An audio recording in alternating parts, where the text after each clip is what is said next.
देखिए फ्रेंड्स, ये आप सब एनालिसिस देख लेते हैं तो फ्रेंड्स TRE 4 के लिए आप रेडी हो जाएंगे कि हमें कहाँ से पढ़ना है और फ्रेंड्स कहाँ से प्रश्न पूछे जा रहे हैं। तो ठीक है, तो यहाँ पर देखिए ज्योग्राफी को देखिए हम लोग 17 नंबर का प्रश्न हम लोग देखेंगे। तो देखिए फ्रेंड्स, जियोग्राफी का जो 17 नंबर का जो प्रश्न है वो कहाँ से पूछा गया था। तो देखिए फ्रेंड्स, क्लास 10th की अगर NCERT को खोलेंगे पेज नंबर 43 को, तो फ्रेंड्स यह प्रश्न आपको मिल जाएगा। देखिए 17 नंबर का प्रश्न, किन पहाड़ियों में कॉफ़ी की अरेबिका किस्म को आरंभिक तौर पर शुरू किया गया था। तो देखिए फ्रेंड्स, 10th की NCERT का पेज नंबर 43 खोलेंगे तो यह आपको मिलेगा। और फ्रेंड्स देखिए, भारतीय कॉफ़ी अपनी गुणवत्ता के लिए विश्वविख्यात है। हमारे देश में अरेबिका किस्म की कॉफ़ी पैदा की जाती है। ठीक है, तो देखिए कहाँ पर की जाती है, तो यहाँ पर देखिए फ्रेंड्स बाबू बूदन पहाड़ियों से हुई थी इसकी शुरुआत। ठीक है, तो यही पूछा जा रहा है कि अरेबिका किस्म को आरंभिक तौर पर कहाँ से शुरू किया गया था, तो बाबू बुदेन की पहाड़ियों से। ठीक है, तो बिल्कुल आप आंसर बी को ट्रिक करते और फ्रेंड्स आपका 1 नंबर कन्फर्म हो जाता अगर फ्रेंड्स आप NCERT पढ़े रहते। ठीक है, देखिए अब हम लोग आगे बढ़ेंगे। देखिए फ्रेंड्स, हम लोग ज़्यादा लॉन्ग वीडियो को नहीं करेंगे, सिर्फ हम लोग प्रश्न को देखेंगे और फ्रेंड्स आपके किस क्लास के NCERT या SCERT से प्रश्न पूछे गए हैं उनको प्रूफ को हम लोग देखेंगे। तो देखिए यहाँ पर मोटे कणों वाली जलोढ़ मिट्टी सबसे अधिक कहाँ पर पाई जाती है। तो देखिए यहाँ पर 9th की अगर NCERT के पेज नंबर 9 को खोलेंगे तो फ्रेंड्स यहाँ पर आप देख पाएंगे कि यहाँ पर देखिए मोटे कण वाली मृदाएँ पाई जाती हैं। और यहाँ पर आप देख सकते हैं तराई क्षेत्र देख सकते हैं, जैसे द्वार चो क्षेत्र और तराई में आमतौर पर पाई जाती है। तो बिल्कुल आपका आंसर तराई हो जाता और फ्रेंड्स आपका आंसर बिल्कुल राइट हो जाता अगर आप 9th की NCERT पढ़े रहते। ठीक है, तो देखिए फ्रेंड्स, ये आपके प्रश्न सारे प्रूफ के साथ आप देख सकते हैं। यहाँ पर इस प्रश्न को आप देखेंगे तो बिल्कुल अगर आप कोई सामान्य बुक पढ़े रहेंगे तो उससे यह प्रश्न आपका गलत हो जाएगा। देखिए फ्रेंड्स, जियोग्राफी का 19 नंबर का जो प्रश्न था, भारत में कितनी रेलवे जोन है। ठीक है, तो बिल्कुल आपको पता है कि 17 रेलवे जोन है। ठीक है, तो यहाँ पर आप बिल्कुल आप यहाँ पे देख सकते हैं भारत में कितनी रेलवे जोन है। ठीक है, तो देखिए 10th की अगर NCERT का पेज नंबर अगर 87 खोलेंगे यानी कि 87, तो यह आपको प्रश्न बिल्कुल क्लियर हो जाएगा कि हाँ, हमारा right answer option number B है, 16 रेलवे जोन है। यहाँ पर देखिए 10th के NCERT में बिल्कुल दे रखा है कि भारतीय रेल परिवहन को 17 रेल प्रखंडों में पुनः संकलित किया गया है। और यहाँ पर आप देख सकते हैं नीचे भारतीय रेल परिवहन को 16 रेल खंडों में पुनः संकलित किया गया है। तो राइट आंसर आपका 16 है और आपको पता होगा कि 17 था, तो बिल्कुल आप उपर्युक्त में से कोई नहीं लगाते और फ्रेंड्स बिल्कुल आपका 1 नंबर गलत हो जाता। यहाँ पर देखिए ऑप्शन नंबर बी हमारा राइट आंसर हो जाएगा। ठीक है, अब फ्रेंड्स हम लोग आगे देखेंगे। देखिए निम्नलिखित में से कौन से प्रमुख कपास उत्पादक राज्य हैं। तो देखिए इसमें बड़ा ही कन्फ्यूजन है, लेकिन 10th की NCERT में यहाँ पर देखिए 10th के NCERT के पेज नंबर 45 पर और यहाँ पर देखिए 10th के SCERT के पेज नंबर 143 पर बिल्कुल क्लियर लिखा गया है कि यहाँ पर देखिए पककर तैयार होने में 6 से 8 महीने लगते हैं। महाराष्ट्र, गुजरात, मध्य प्रदेश, कर्नाटक, आंध्र प्रदेश, तेलंगाना, तमिलनाडु, पंजाब, हरियाणा और उत्तर प्रदेश कपास के लिए मुख्य उत्पादक राज्य हैं। ठीक है, तो देखिए गुजरात, कर्नाटक, मध्य प्रदेश और यहाँ पर आप देख सकते हैं महाराष्ट्र, पंजाब, हरियाणा भी है, गुजरात, तेलंगाना, पंजाब भी है। इसलिए फ्रेंड्स आपका आंसर क्या हो जाएगा, ऑप्शन नंबर डी, उपर्युक्त में से एक से अधिक। लेकिन फ्रेंड्स अगर आप NCERT या SCERT पढ़े रहेंगे तो बिल्कुल आपको आंसर क्या हो जाएगा कि सटीक पता रहेगा और आप बिल्कुल सही विकल्प को ट्रिक कर पाएंगे। ठीक है, तो देखिए अब हम लोग यहाँ पर देखेंगे। तो देखिए यह आपका प्रश्न 10th की जो है कि NCERT से पेज नंबर 45 पे और 10th की SCERT के पेज नंबर 143 पे बिल्कुल यहाँ पर दे रखा है। ठीक है, तो देखिए फ्रेंड्स आगे बढ़ेंगे और यहाँ पर देखेंगे हम लोग निम्नलिखित में से कौन सी श्रृंखला निम्न हिमालय में सबसे लंबी है। तो देखिए फ्रेंड्स, यहाँ पर अगर आप देखेंगे 9th की एनसीईआरटी के पेज नंबर 8 पे अगर आप पढ़ेंगे तो फ्रेंड्स बिल्कुल आपको यहाँ पर क्लियर हो जाएगा। यहाँ पर थोड़ा सा अगर आप जूम करेंगे तो देखेंगे, जबकि पीर पंजाल श्रृंखला सबसे लंबी और सबसे महत्वपूर्ण श्रृंखला है, धौलाधर एवं महाभारत श्रृंखलाएं भी महत्वपूर्ण हैं। ठीक है, तो पीर पंजाल यहाँ पर आपको बिल्कुल क्लियर हो जाएगा, यहाँ पर सबसे लंबी। ठीक है, तो देखिए पीर पंजाल आपके आंसर ऑप्शन नंबर बी में दे रखा है, तो बिल्कुल आपका आंसर बिल्कुल राइट हो जाता है। और यहाँ पर देखिए 9th के एनसीईआरटी के पेज नंबर 8 पे यह दे रखा है। अब फ्रेंड्स थोड़ा सा अगर आप नीचे आएंगे, देखिए फ्रेंड्स ये सब हम एनालिसिस इसलिए करवा रहे हैं क्योंकि फ्रेंड्स जो है कि आप TRE 4 का एग्ज़ाम अगर देंगे तो इससे ज़रूर आपको लाभ होगा। और फ्रेंड्स बिल्कुल आप कंफ्यूज नहीं होंगे कि सर हमें TRE 4 के लिए कौन सी बुक पढ़नी चाहिए, CRT पढ़नी चाहिए या NCERT पढ़नी चाहिए। ठीक है, तो देखिए हम लास्ट में वो भी बताएंगे कि TRE 4 के लिए आपको क्या क्या पढ़ना है। लेकिन फ्रेंड्स यहाँ पर सभी प्रश्नों को हम लोग पहले प्रूफ के साथ देखेंगे कि कहाँ से पूछे गए हैं। देखिए ज्योग्राफी का 22 नंबर का जो प्रश्न है, बिहार का प्रमुख गन्ना उत्पादक जिला कौन सा है। तो देखिए बिल्कुल यहाँ पर आपके CRT से दिया गया है। और फ्रेंड्स देखिए हम पेज नंबर लिखना यहाँ पे भूल गए हैं, टाइपिंग में थोड़ा मिस्टेक हो गया होगा। तो यहाँ पर देखिए फ्रेंड्स, यहाँ पर हमारे राज्य में गन्ना की खेती के लिए सभी अनुकूल भौगोलिक परिस्थितियाँ विद्यमान हैं, फिर भी यहाँ गन्ना प्रति हेक्टेयर उत्पादन यहाँ पर आप देख सकते हैं। यहाँ पर थोड़ा सा अगर आप नीचे आएंगे तो देखेंगे कहाँ पर दिया गया है, गन्ने के उत्पादन में पश्चिमी चंपारण पहले स्थान पर है, जबकि दूसरे और तीसरे स्थान पर क्रमशः गोपालगंज और पूर्वी चंपारण जिला है। ठीक है, तो देखिए बिल्कुल प्रमुख गन्ना उत्पादन के बारे में यहाँ पर पूछा जा रहा है, तो बिल्कुल आप चंपारण लगाएंगे। लेकिन फ्रेंड्स यहाँ पर पश्चिमी चंपारण है और आप पढ़े रहेंगे तो एग्जैक्ट आंसर आपको पता रहेगा, तो इसीलिए फ्रेंड्स बिल्कुल चंपारण नहीं होगा। देखिए उपर्युक्त में से कोई नहीं आपका आंसर हो जाएगा। ठीक है, अब फ्रेंड्स देखिए अब हम लोग थोड़ा सा आगे जाएंगे तो देखेंगे अगले प्रश्न को। देखिए महानदी का जल तंत्र निम्नलिखित में से किन राज्यों में फैला है। ठीक है, तो देखिए 9th की NCERT के पेज नंबर 20 पे अगर देखेंगे तो देखिए महानदी द्रोणी। ठीक है, महानदी का उद्गम छत्तीसगढ़ की उच्च भूमि से है तथा यह उड़ीसा से बहते हुए बंगाल की खाड़ी में मिल जाती है। यहाँ पर देखिए इसके अपवाह द्रोणी महाराष्ट्र, छत्तीसगढ़, झारखंड तथा उड़ीसा है। ठीक है, तो देखिए छत्तीसगढ़ यहाँ पर दे रखा है, झारखंड भी दे रखा है। तो देखिए महानदी का जल तंत्र निम्नलिखित में से किन राज्यों में फैला है, तो यहाँ पर देखिए अफवाह के बारे में दिया है, छत्तीसगढ़ भी है ऑप्शन में है और झारखंड भी ऑप्शन में है। तो फ्रेंड्स देखिए उपर्युक्त में से कोई नहीं आपका आंसर होगा, ऑप्शन नंबर डी आपका राइट आंसर हो जाएगा। देखिए 9th के NCERT के पेज नंबर 20 पे अगर देखेंगे, देखिए फ्रेंड्स हम प्रूफ इसलिए दिखाते हैं ताकि फ्रेंड्स आपको बिलीव हो जाए कि हाँ प्रश्न वहीं से आ रहे हैं।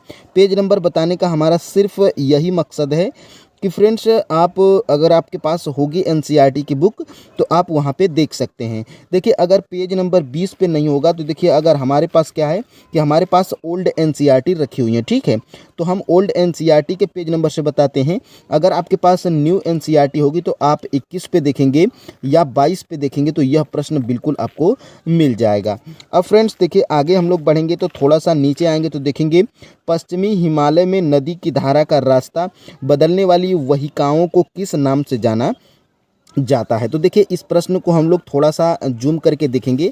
देखिए फ्रेंड्स यहाँ पर देखिए 10th की NCERT के पेज नंबर अगर आप कहाँ पर जाएंगे, पेज नंबर 31 पे देखिए 10th की NCERT के पेज नंबर 31 पे जाएंगे तो यहाँ पर देखिए सबसे पहले यहाँ पर क्या लिखा गया है, पहाड़ी और पर्वतीय क्षेत्रों में लोगों ने गुल याद रखेंगे अथवा कुल पश्चिमी हिमालय जैसी वहिकाएं नदी की धारा का रास्ता बदलकर खेतों में सिंचाई के लिए बनाई जाती हैं। तो गुल या कुल, तो देखिए दोनों आपके विकल्प में दिया गया था।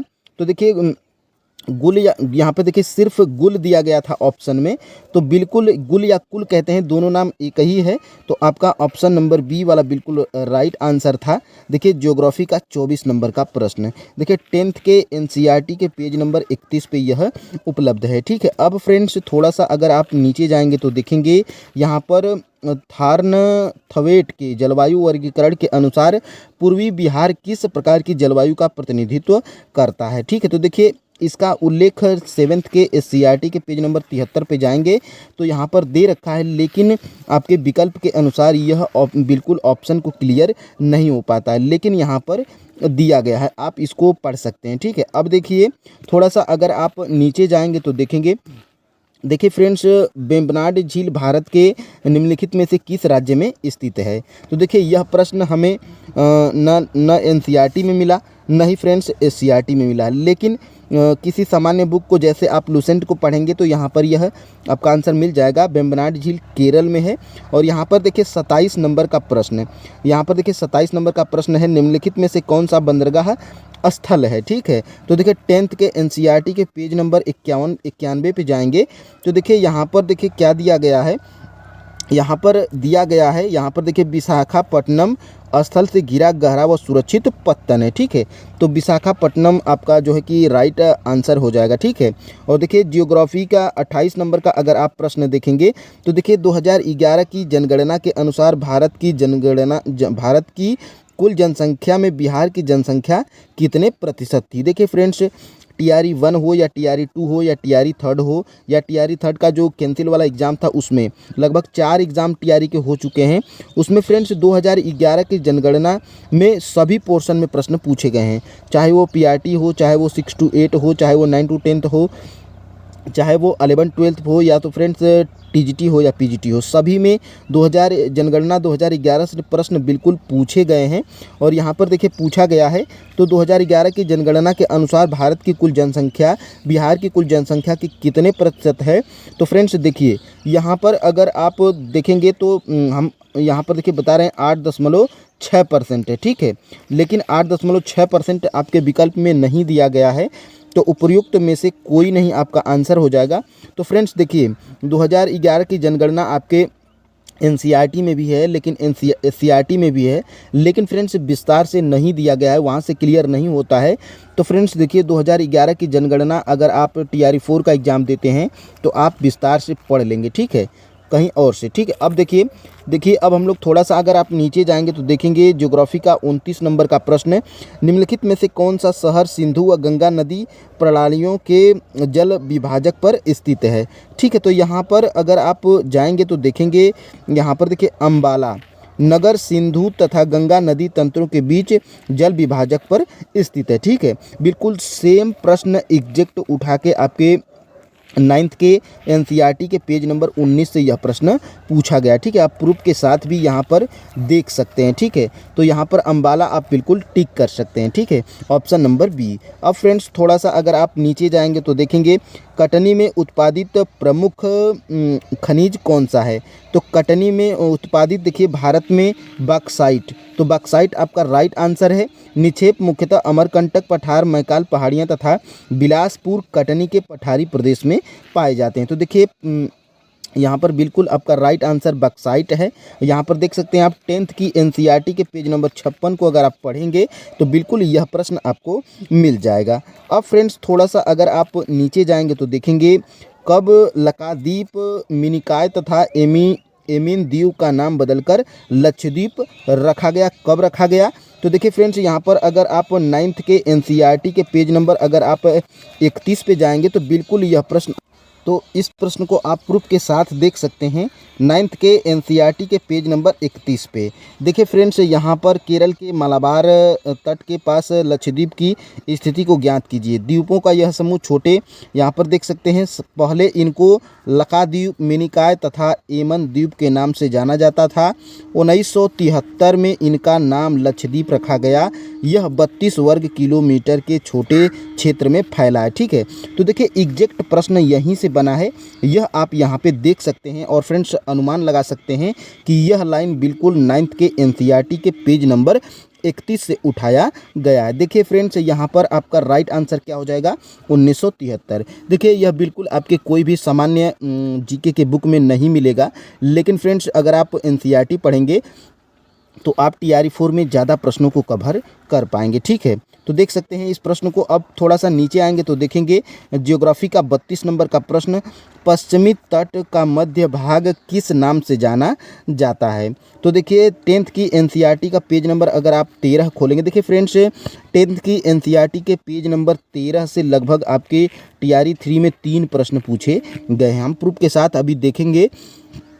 और यहाँ पर देखिए पश्चिमी तट का मध्य भाग किस नाम से जाना जाता है। ठीक है, तो देखिए यहाँ पर तट के उत्तरी भाग को कोंकण मुंबई तथा गोवा, मध्य भाग को कन्नड़ मैदान एवं दक्षिणी भाग को मालाबार तट कहा जाता है। तो देखिए मालाबार आपका राइट आंसर है। यह आप 10th की एनसीईआरटी के पेज नंबर 13 पे आप देख सकते हैं। ठीक है, अब हम लोग थोड़ा सा नीचे जाएंगे तो देखेंगे यहाँ पर देखिए ज्योग्राफी का 33 नंबर का प्रश्न। देखिए ज्योग्राफी का यहाँ पे देखिए 10th की एनसीईआरटी का पेज नंबर अगर 56 आप देखेंगे तो यहाँ पर देखिए भारत में बक्साइट का सबसे बड़ा उत्पादक राज्य कौन सा है। देखिए एक तो यहाँ पर पूछा था कटनी, जो कि आपका आंसर था।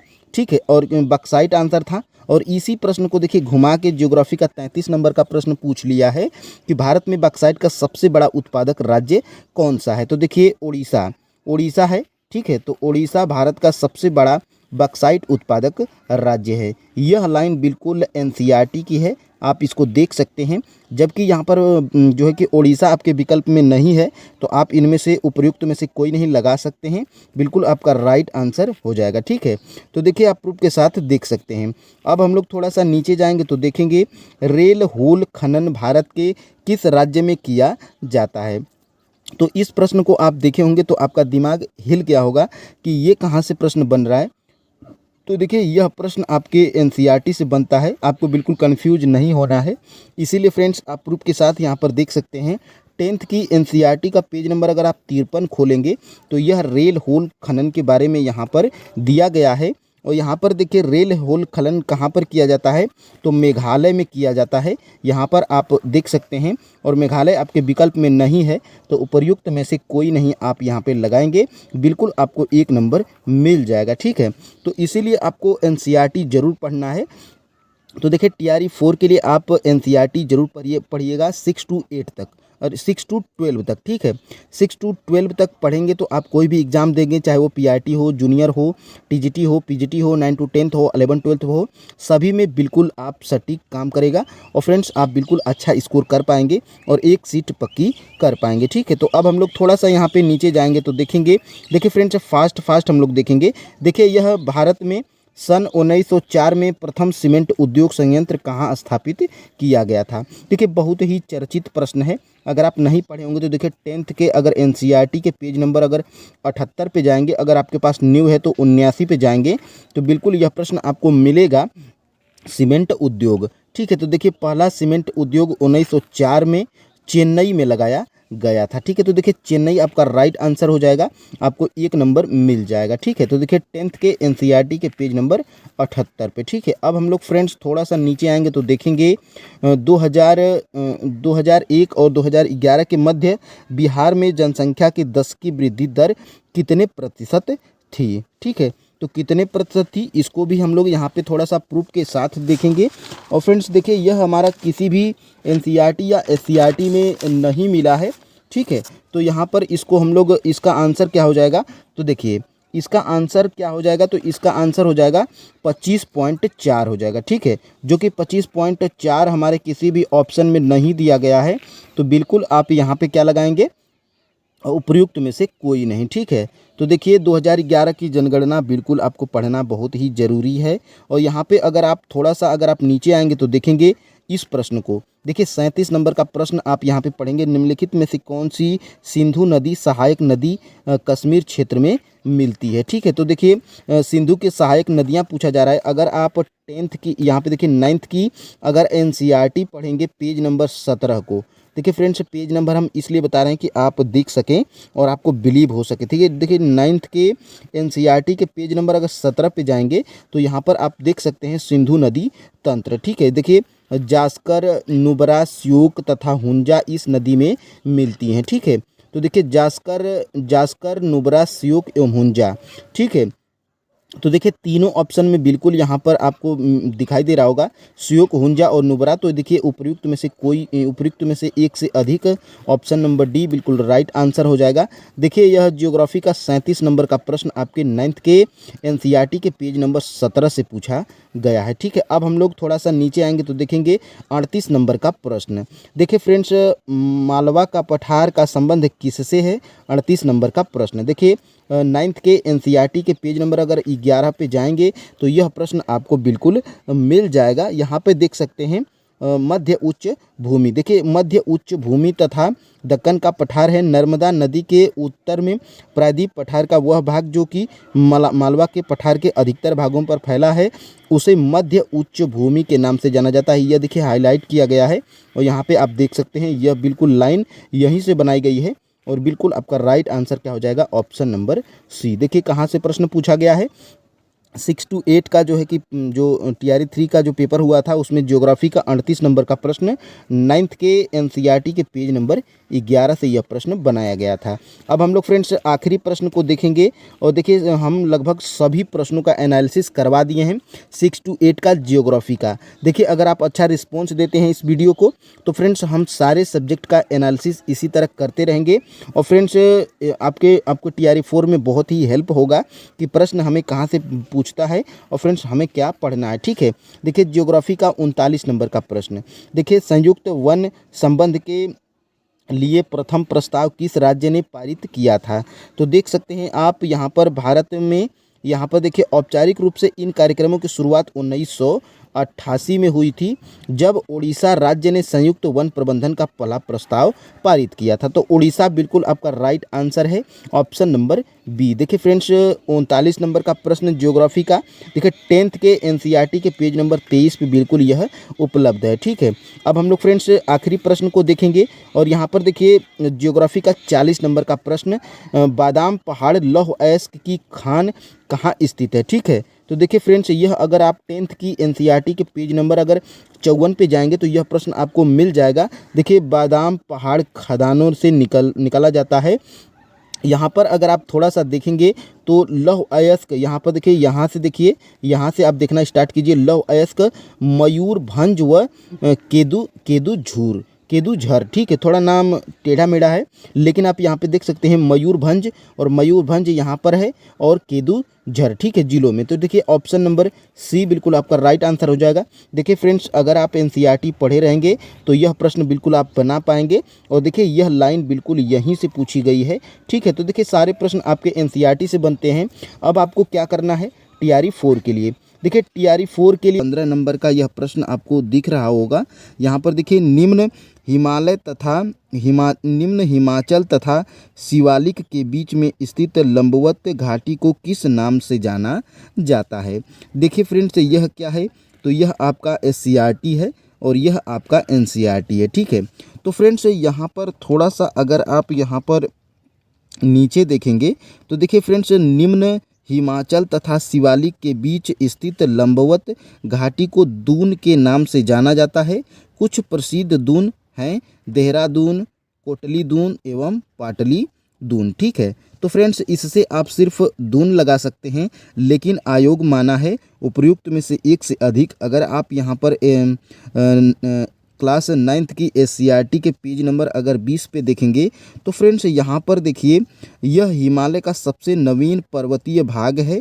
इसमें कुछ विस्तृत घाटियाँ हैं जिसे दून या द्वार भी कहा जाता है। यहाँ पर आप देख सकते हैं दून या द्वार। तो फ्रेंड्स देखिए दून या द्वार, तो इसमें द्वार भी दिया है, इसीलिए बीपीएससी माना है ऑप्शन नंबर डी को। क्यों फ्रेंड्स? क्योंकि बिहार के एससीईआरटी के बुक में दून या द्वार दोनों को दिया गया है, इसीलिए बीपीएससी केवल डी आंसर मानी है। ठीक है, तो प्रूफ के साथ आप देख सकते हैं आपके प्रश्न कहाँ से पूछे जा रहे हैं। यह प्रश्न आपको किसी बुक में नहीं मिलेंगे इतनी आसानी से। अगर आप एससीईआरटी पढ़ते हैं और फ्रेंड्स आप क्या करते हैं, एससीईआरटी और एनसीईआरटी का शार्ट नोट बना लेते हैं। देखिए हम एग्ज़ाम से पहले आपको एनसीईआरटी और एससीईआरटी सभी बुक को 6 से 12 तक हम पढ़ाएंगे, क्योंकि फ्रेंड्स देखिए यहाँ पर यह प्रश्न आपके सभी प्रश्न आपके एनसीईआरटी के एससीईआरटी से और फ्रेंड्स बन रहे हैं, ठीक है। तो देखिए यहाँ पे देखिए जियोग्राफी का जो है कि यहाँ पर 16 नंबर का जो प्रश्न है, यहाँ पर देखिए गंगा एक्शन प्लान का प्रथम चरण किस वर्ष प्रारंभ किया गया था। तो देखिए यह आपकी बुक है और किस क्लास की बुक है। तो फ्रेंड्स देखिए 9th की एनसीईआरटी के अगर पेज नंबर 22 पे जाएंगे और 9th के एससीईआरटी के पेज नंबर 43 पे जाएंगे तो यह प्रश्न आपको मिल जाएगा। यहाँ पर देखिए यह थोड़ा छोटा छोटा है जिसको आपको देखने में असुविधा होगी, तो यहाँ पर देखिए इसी को हम यहाँ पे थोड़ा सा बड़ा में कटिंग करके लगाए हैं। यहाँ पर देखिए राष्ट्रीय नदी संरक्षण योजना NRCP। तो देखिए देश में नदी सफाई कार्यक्रम का शुभारंभ 1985 में गंगा एक्शन प्लान GAP के साथ आरंभ हुआ था। तो यहाँ पर थोड़ा सा अगर आप जूम करके देखेंगे तो देखिए फ्रेंड्स यहाँ पर आपको 1985 यहाँ पर दिख रहा होगा, ठीक है, जो कि आपके एनसीईआरटी से है और एससीईआरटी दोनों में दिया गया है। तो यहाँ पर फ्रेंड्स अगर आप पढ़े रहेंगे तो बिल्कुल आप 1985 टिक कर पाएंगे, ठीक है। तो देखिए फ्रेंड्स आपके सारे प्रश्न एनसीईआरटी और एससीईआरटी से हैं। फ्रेंड्स अगर आप TRE 4 देंगे तो हमारी मानिएगा तो आप 6 से 12 तक आप एनसीईआरटी को पढ़िएगा। देखिए फ्रेंड्स एससीईआरटी एनसीईआरटी दोनों पढ़ेंगे तो बहुत ज़्यादा हो जाएगा, आप सिर्फ केवल एनसीईआरटी पढ़िएगा, ठीक है।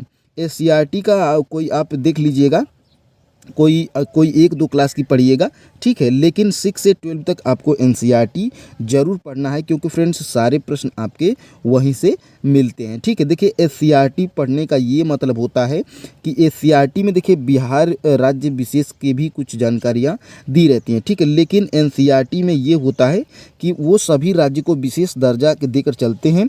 इसलिए फ्रेंड्स कुछ ऐसे प्रश्न हैं जो कि बिहार के प्रश्न आपके एनसीईआरटी में नहीं मिल पाते हैं, ठीक है। तो इस प्रश्न को आपने देखा कहाँ से था। और फ्रेंड्स थोड़ा सा अगर आप नीचे आएंगे तो देखेंगे यहाँ पर यह देखिए यह आपके 9 to 10th में भी पूछा गया था और आपके 6 to 8 में भी पूछ लिया गया था। देखिए ज्योग्राफी का 13 नंबर का प्रश्न, देखिए निम्न में से कौन सा क्षेत्र पूर्वांचल में शामिल है, ठीक है। तो यहाँ पर देखिए जयंतिया पहाड़ियाँ, खासी पहाड़ियाँ और गारो पहाड़ियाँ उपर्युक्त में से एक से अधिक आपका आंसर था। और फ्रेंड्स यहाँ पर इस प्रश्न को अगर आप देखेंगे 9th के एनसीईआरटी के पेज नंबर 12 पर और फ्रेंड्स 9th के एनसीईआरटी के पेज नंबर 21 पे अगर आप देखेंगे तो यह प्रश्न आपको बिल्कुल मिल जाएगा। देखिए फ्रेंड्स यहाँ पर थोड़ा सा अगर आप देखेंगे, इसको थोड़ा सा बगल करते हैं, ठीक है। देखिए यहाँ पर आप अगर जाएंगे तो यहाँ पर देखिए उत्तर कचार पहाड़ी के नाम से जाना जाता है। यह एक भ्रंश के द्वारा छोटा नागपुर पठार से अलग हो गया है। पश्चिम से पूर्व की ओर 3 महत्वपूर्ण श्रृंखलाएं गारो, खासी और जयंतिया, ठीक है। तो देखिए यह प्रश्न आपके बिल्कुल आपके बुक से ही था, ठीक है। तो यहाँ पर देखिए यह प्रश्न आपने देख लिया। अब फ्रेंड्स थोड़ा सा अगर आप नीचे आएंगे तो देखेंगे दूसरे प्रश्न को। देखिए बेतवा नदी निम्नलिखित में से किस नदी में किस दिशा में बहती है, ठीक है। तो यहाँ पर अगर आप जाएंगे 9th के एनसीईआरटी के पेज नंबर 11 पे तो फ्रेंड्स बिल्कुल यह प्रश्न आपको मिल जाएगा। यहाँ पर देखिए पश्चिम में यह धीरे धीरे राजस्थान के बलुई तथा पथरीली मरुस्थल से मिल जाता है। इस क्षेत्र में बहने वाली नदियाँ चंबल, सिंधु, बेतवा यहाँ पर आप देख सकते हैं तथा केन दक्षिण पश्चिम से उत्तर पूर्व की तरफ बहती हैं। देखिए बिल्कुल कितना बढ़िया तरीके से यहाँ पर दे रखा है। यहाँ पर देखिए दक्षिण पश्चिम और यहाँ पर देखिए से उत्तर पूर्व की तरफ। तो यहाँ पर देख सकते हैं आप दक्षिण पश्चिम से उत्तर पूर्व की ओर। और यहाँ पे बेतवा की बात की जा रही है तो ऑप्शन नंबर आपका ए वाला बिल्कुल राइट आंसर था। और बिल्कुल देखिए यह आपके 9th के एनसीईआरटी के पेज नंबर 11 पे यह आपको मिल जाएगा। देखिए फ्रेंड्स अगर आपके पास एनसीईआरटी है और फ्रेंड्स ये इस प्रश्न को आप 9th के जाएंगे जब पेज नंबर 11 पे तो फ्रेंड्स शायद आपको यह न मिले तो देखिए हमारे पास क्या है कि ओल्ड एनसीईआरटी है, ठीक है। देखिए अगर आपके पास ओल्ड एनसीईआरटी है तो पेज नंबर 11 पे तो यह मिल जाएगा। लेकिन फ्रेंड्स अगर आपके पास न्यू एनसीईआरटी की बुक है 9th की, ठीक है, तो फ्रेंड्स उसमें यह आप 12 नंबर पेज पे खोज सकते हैं, 13 नंबर पेज पे खोज सकते हैं, ठीक है। तो यह आपको ज़रूर मिल जाएगा, आप यहाँ पे देख लीजिएगा। अब फ्रेंड्स देखिए थोड़ा सा अगर आप नीचे आएंगे तो देखेंगे बिहार में औसत वार्षिक वर्षा कितनी होती है। तो देखिए फ्रेंड्स बिहार से जो भी प्रश्न पूछे गए हैं वो आपके एससीईआरटी से पूछे गए हैं, ठीक है। तो इसीलिए आपको एससीईआरटी अगर आप पढ़ लेते हैं तो 6 से 7 प्रश्न आपके ज्योग्राफी के बिल्कुल बिहार से पूछे जाते हैं, बिहार ज्योग्राफी से, तो वो आपके एससीईआरटी में मिल जाएंगे। लेकिन बाकी प्रश्न आपके एनसीईआरटी से मिलेंगे, ठीक है। तो यहाँ पर देखिए 7th की अगर आप एससीईआरटी के पेज नंबर 73 पे जाएंगे तो बिल्कुल यह प्रश्न आपको मिल जाएगा।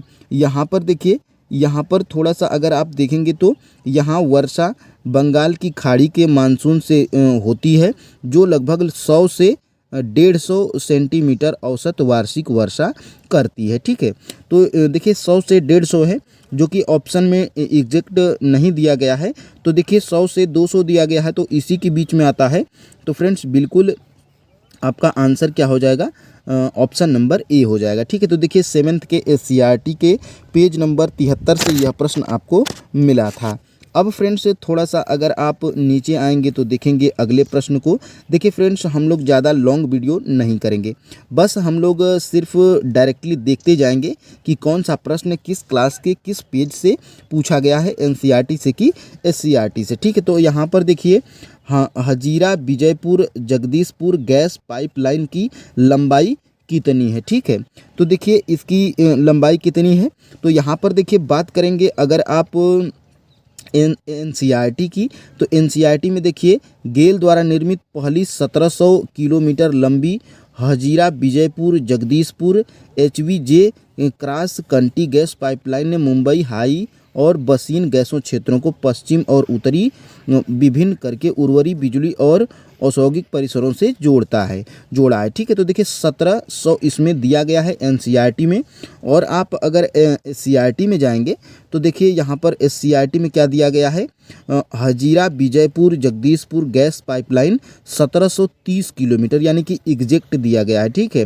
तो देखिए यहाँ पर 1700 आप बिल्कुल टिक कर पाएंगे अगर आप पढ़े रहेंगे, ठीक है। तो देखिए एनसीईआरटी और एससीईआरटी दिखाने का हमारा यही मतलब है कि फ्रेंड्स आपको अंदाज़ा लगेगा कि हाँ प्रश्न बिल्कुल आपके यहीं से पूछे जा रहे हैं, ठीक है। देखिए फ्रेंड्स कुछ लोग निगेटिव कमेंट करते हैं, जो कि हमें बिल्कुल अच्छा नहीं लगता है, क्योंकि फ्रेंड्स बहुत मेहनत लगता है आपके सभी प्रश्न को बुक से खोजना और फ्रेंड्स आपको बताना, ठीक है।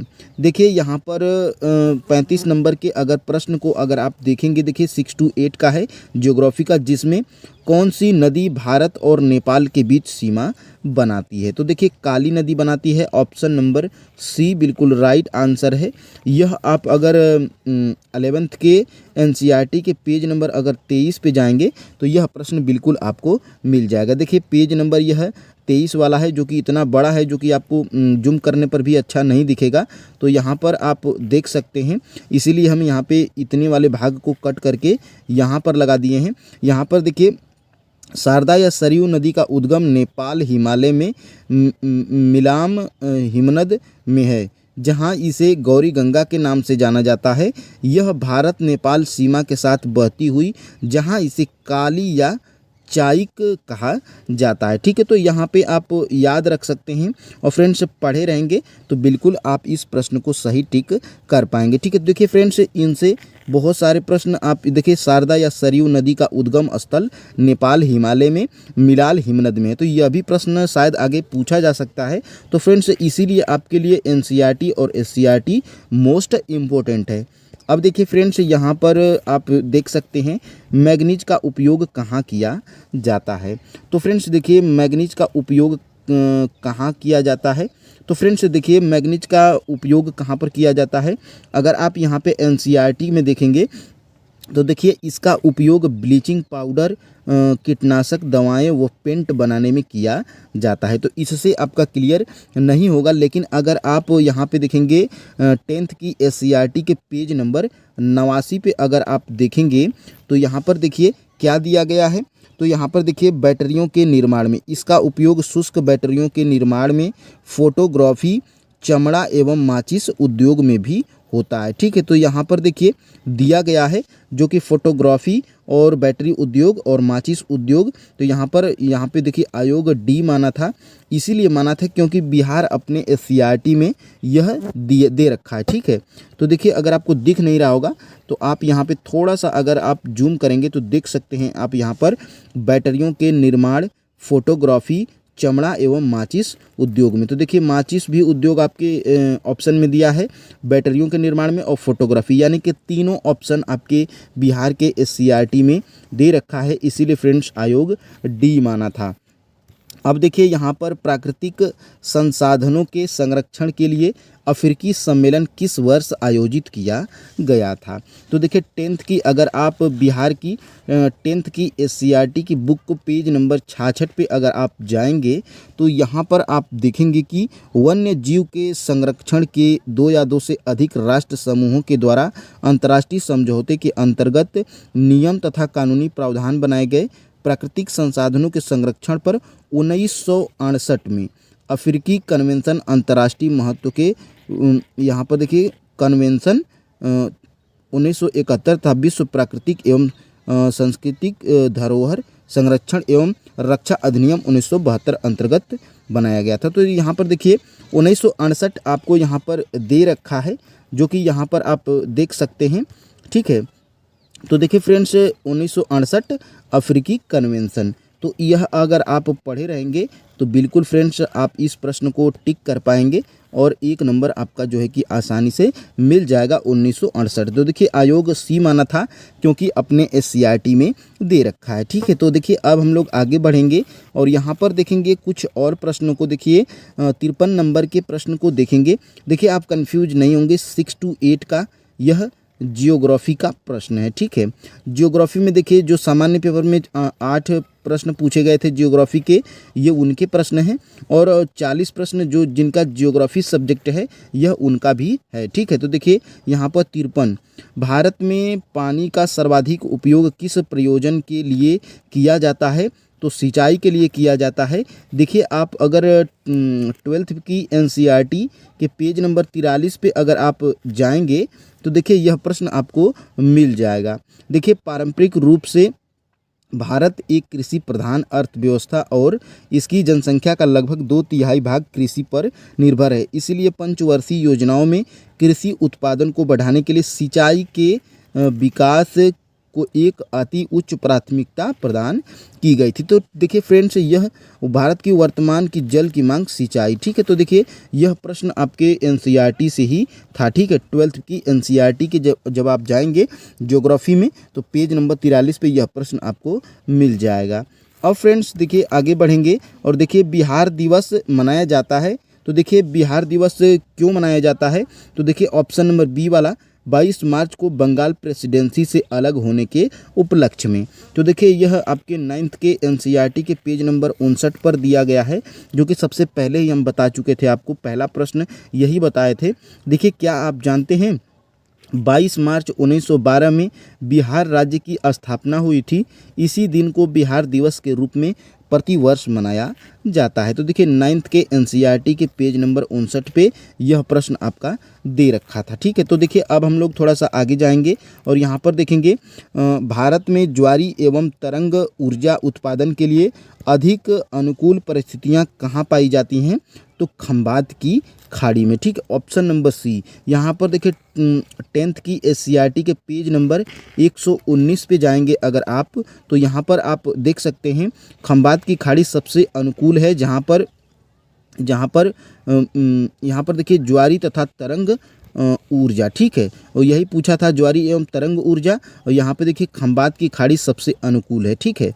तो खंबात की खाड़ी आपका आंसर था। यह देखिए आपके 10th के एनसीईआरटी के पेज नंबर 119 पे यह प्रश्न बिल्कुल आपका दिया था, ठीक है। तो देखिए सारे प्रश्न आयोग आपका यहीं से बनाता है, एनसीईआरटी से और एससीईआरटी से, ठीक है। देखिए आयोग न कि आपका जो है कि अदर बुक से बनाता है। देखिए सभी प्रश्न आपके एनसीईआरटी और एससीईआरटी से बनते हैं, ताकि फ्रेंड्स सिलेबस में आपके वही सारे प्रश्न हैं, ठीक है। यह प्रश्न देखिए, झारखंड का घाटशिला किस खनिज उत्पादन के लिए प्रसिद्ध है। देखिए यह प्रश्न आपके न एनसीईआरटी से मिला है, ठीक है, न ही फ्रेंड्स यह आपके एससीईआरटी में मिला है, ठीक है। तो यह प्रश्न आप देखिए, अगर आप कोई भी एनसीईआरटी और एससीईआरटी के साथ में आपको क्या पढ़ना है, कोई एक कॉमन बुक। देखिए लूसेंट हम इसलिए बताते हैं क्योंकि फ्रेंड्स लूसेंट लगभग सभी के पास होती है, ठीक है। तो लूसेंट पढ़ेंगे तो लूसेंट में यह आपको आसानी से मिल जाएगा। अब फ्रेंड्स देखिए आगे बढ़ेंगे तो थोड़ा सा देखेंगे यहाँ पर, भारत में ऐसा कौन सा प्रथम राज्य है जिसने सभी घरों के लिए छत पर वर्षा जल संचय को कानूनी रूप से अनिवार्य बना दिया है। देखिए बहुत ही तगड़ा प्रश्न है। देखिए 10th के एनसीईआरटी के पेज नंबर 34 पे यह प्रश्न दिया गया है, एक रोचक तथ्य, ठीक है। देखिए तमिलनाडु एक ऐसा राज्य है जहाँ पूरे राज्य से हर घर में छत वर्षा जल संग्रहण ढांचों का बनना आवश्यक कर दिया गया है, ठीक है। तो यहाँ पर देखिए प्रश्न अगर आप पढ़े रहेंगे, एनसीईआरटी पढ़े रहेंगे 6 से 12 तक, तो देखिए उसमें 10 जरूर पढ़े रहेंगे। तो देखिए 10 के एनसीईआरटी में बिल्कुल तमिलनाडु पढ़े रहेंगे और बिल्कुल एग्जाम में सोचेंगे नहीं, तमिलनाडु को टिक करेंगे और आपका 1 नंबर कन्फर्म हो जाएगा, ठीक है।